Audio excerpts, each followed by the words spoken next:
Assalamualaikum warahmatullahi wabarakatuh. Waalaikumsalam warahmatullahi wabarakatuh. A'udzu billahi minasy syaithanir rajim. Bismillahirrahmanirrahim. Bismillah, alhamdulillah, wassalatu wassalamu ala rasulillah. Alhamdulillahilladzi ja'ala al-'ilma rafa'a sifatil kamaliyah. Asyhadu an la ilaha illallah wahdahu la syarika lahu wa asyhadu anna sayyidina Muhammadan 'abduhu wa rasuluh. Khasatallahu ta'ala bi jami'i kamalatil 'ubudiyyah. Sallallahu alaihi sayyidina Muhammad alladzi man'allahu ta'ala qalbahu sallallahu alaihi wasallam min jalalil a'la jalla wa 'ala. وعينه صلى الله عليه وسلم من جمال الأسناف صلى الله عليه وسلم مسرورا منصورا وعلى آله وأصحابه وسالكين على نهجه فنالوا خيرا وافرا أما بعد.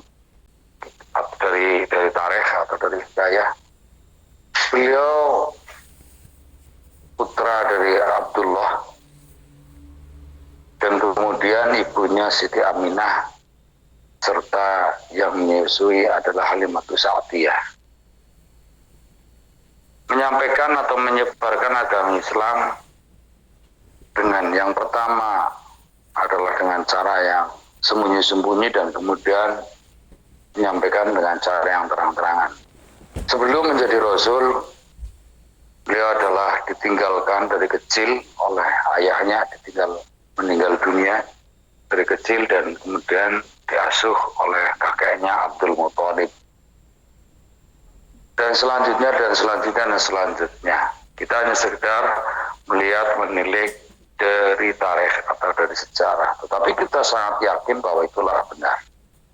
Kita sangat yakin bahwa segala perilaku yang diterangkan dalam tarikh tersebut adalah benar. Sehingga antara lain sebutan Al-Amin kita pun sampaikan pada generasi selanjutnya, atau dari generasi ke generasi kita sampaikan. Termaktub antara lain di Aqidatul Awam bahwa beliau mempunyai putra dan putri dari Dewi Khadijah. Dan kemudian ada Fatimatus Zahra yang meneruskan generasi beliau dengan Sayyidina Ali karramallahu wajhah sampai dengan saat ini. Ahlul Bait yang antara lain adalah dengan gelar Asqa, Al-Abbas, Syihab dan lain sebagainya. Kita mempercayai, kita meyakini bahwa apa yang disampaikan oleh sejarah, walaupun kita tidak melihat secara langsung kehidupan beliau kala itu. Tetapi kembali pada bahasa yang saya tekankan, kita meyakini bahwa beliau adalah pribadi yang luhur. Beliau merupakan satu makhluk yang Allah ciptakan. Satu manusia yang Allah ciptakan dengan budi pekerti yang luhur, di mana tadi saya sampaikan bahwa Wassallallahu ala sayyidina Muhammadin ladzi mala'allahu ta'ala qalbahu sallallahu alaihi wasallam min jalalil a'la jalla wa ala. Jadi Allah menambah rahmat kepada diri kita. Beliau Rasulullah sallallahu alaihi wasallam yang Allah Ta'ala penuhi hatinya dengan keagungan yang maha tinggi, maha agung dan maha luhur. Dan beliau diliputi keindahan jasmani. Wa ayyanahu sallallahu alaihi wasallam min jalalil asma fa sallallahu alaihi wasallam masruran mansuran. Diliputi keindahan jasmani dan rohani, maka jadilah ia seorang yang disenangi dan selalu mendapatkan pertolongan. Dan kemudian harapannya wa ala alihi wa ashabihi wa salikin, serta sahabat atau keluarga terlebih dahulu, dan kepada keluarganya, sahabatnya, serta orang-orang yang mengikuti jalannya. Saya garis bawahi yang mengikuti jalannya sehingga mereka mendapatkan kebaikan yang banyak. Ala nahjihi fanalu khairan wafiran. Saya tegaskan yang mengikuti jalannya. Jadi kalau Sayyidina Abu Bakar radhiyallahu an, Sayyidina Umar ibn Khattab radhiyallahu an, Sayyidina Utsman ibn Affan radhiyallahu an, Sayyidina Ali karramallahu wajhah, serta banyak sekali sahabat-sahabat termasuk Bilal bin Rabah, jika mencintai, merindukan, itu wajar. Wajar karena sudah pernah melihat secara langsung, sudah pernah mendengar secara langsung apa yang beliau sampaikan atau apa yang beliau contohkan. Ini suatu kewajaran karena beliau artinya para sahabat-sahabat itu sudah secara langsung mendengar serta melihat sosok dari Sayyidina Rasulullah Shallallahu Alaihi Wasallam. Dan kita yang belum pernah, hanya sekedar katanya dan katanya, karikaturnya pun itu ditentang oleh dunia Islam, sehingga kita tidak bisa melihat sosok beliau secara langsung. Mungkin jika ada yang mengagumi, misalnya ditanya, Presiden siapakah yang paling engkau kagumi? Presiden Indonesia misalnya, dari dulu awal berdiri Republik Indonesia sampai sekarang. Itu sering saya tanyakan khususnya pada teman-teman maupun orang-orang yang pernah mengalami beliau Bung Karno. Maka rata-rata beliau, orang-orang yang saya tanya rata-rata itu presiden yang dikagumi itu adalah, atau presiden yang dikagumi serta disenangi itu adalah Bung Karno. Nah, alasannya kenapa? Katanya enggak pakai alasan. Itulah suka, itulah kagum. Nah, kalau saya ditanya, misalnya, Bill misalnya begitu, presiden siapakah yang engkau kagumi atau kamu kagumi dari awal berdirinya Republik Indonesia sampai sekarang? Kayaknya tidak berbeda dengan teman-teman sekalian, yaitu Bung Karno. Mengapa alasannya? Kalau saya punya alasan.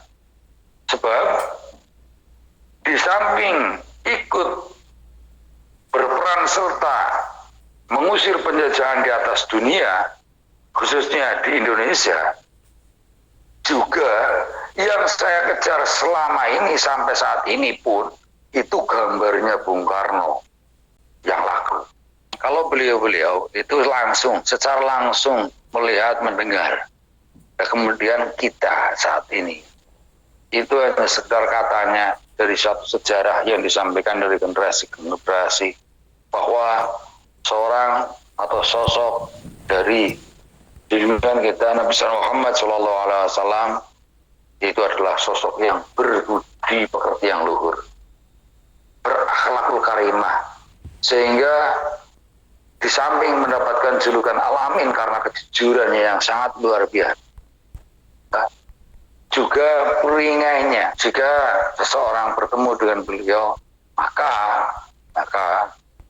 ibarat orang yang lagi susah, kesusahannya itu akan hilang, akan sirna.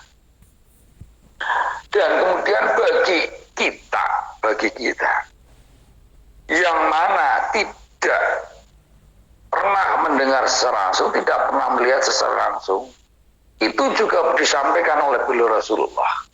Di mana nanti suatu masa ada umatku yang mana belum pernah melihatku, Rasul, belum pernah melihatku Rasul, tetapi kecintaannya kepadaku sangat luar biasa. Dan ini insya Allah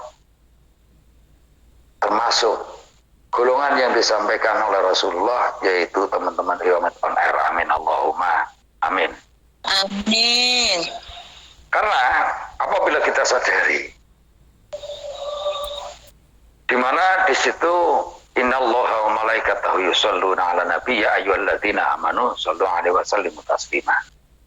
Jadi Allah khitab atau Allah perintah berselawatlah. Ada perbedaan yang mana di situ perintah-perintah yang Allah perintahkan kepada umat manusia, tetapi Allah sendiri tidak melaksanakan yang dilaksanakan manusia.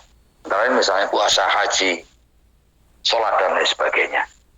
Tetapi di situ apabila kita menyimak tentang innallaha wa malaikatahu yusholluna 'alan nabi, bahwa sesungguhnya Allah itu berselawat atas Nabi. Dan juga termasuk ini, dan juga termasuk dialog di mana dulu pada waktu Isra Mi'raj, yaitu at-tahiyatul mubarakatuh shalawatut thayyibatullah assalamu alayka ayyuhan nabiy wa rahmatullahi wa barakatuh, di mana dialog antara beliau Rasul dengan Allah Subhanahu wa taala itu juga diabadikan di bacaan sholat. Yaitu tadi saya sebutkan at-tahiyatul mubarakatuh shalawatut thayyibah ila akhirih.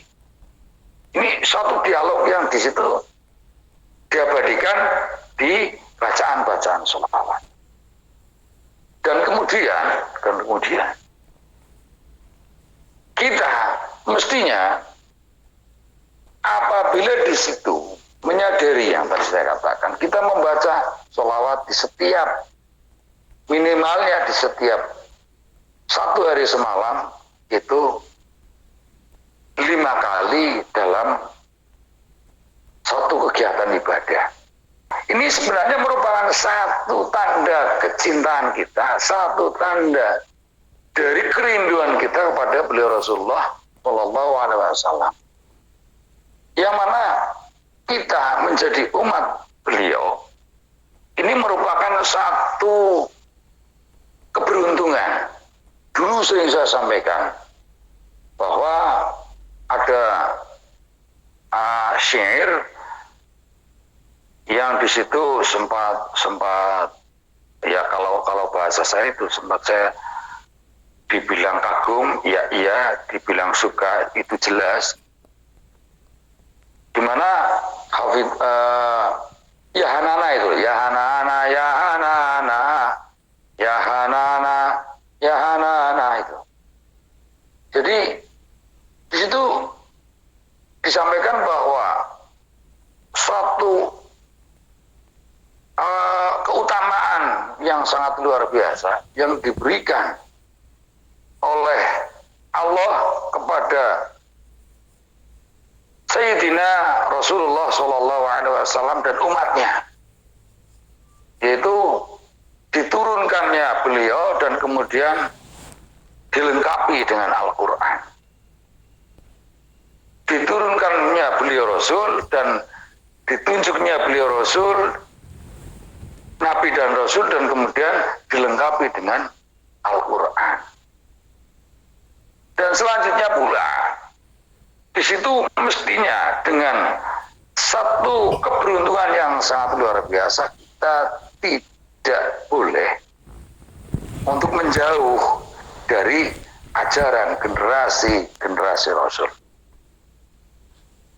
Maksudnya generasi Rasul itu adalah para sahabat, para tabi'in wa tabi'in, dan kemudian para ulama. Karena apabila kita menjauh dari ajaran beliau Rasul, maka di situ disampaikan, sayati zamanun ala ummati yafiruna minal ulama wal fuqaha fayabtal yubtalihimullahu bisalasatin baliyat. Jadi disebutkan bahwa suatu masa atau akan datang suatu masa kepada umatku di mana mereka lari dari ajaran para ulama dan fuqaha, maka Allah akan menurunkan bala musibah pada mereka dengan 3 macam musibah, yaitu min kasbihim ulaha yarfa'ullahul barakah min kasbihim. Jadi yang pertama adalah Allah akan menghilangkan berkah dari usahanya. Kemudian yang kedua atau wasaniatu yusallitullahu ta'ala alaihim sultanan zaliman. Saya ulangi, yang pertama ulaha yarfa'ullahul barakah min kasbihim. Yang kedua wasaniatu yusallitullahu ta'ala alaihim sultanan zaliman. Yang kedua yaitu diturunkan pemimpin yang zalim.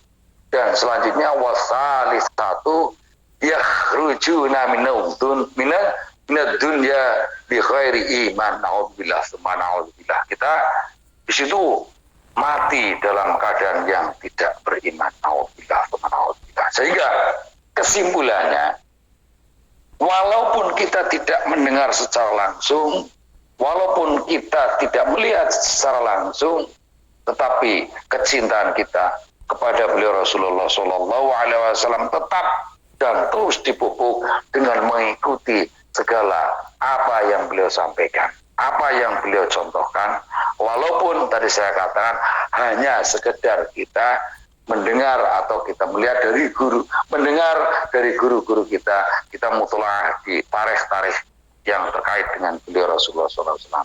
Itu yang bisa kami sampaikan. Mohon maaf atas segala khilaf. Khairul kalam, subhanakallahumma wa bihamdika asyhadu an la ilaha illa anta astaghfiruka wa atubu ilaik. Assalamualaikum warahmatullahi wabarakatuh. Waalaikumsalam warahmatullahi wabarakatuh. Warahmatullahi Warahmatullahi wabarakatuh.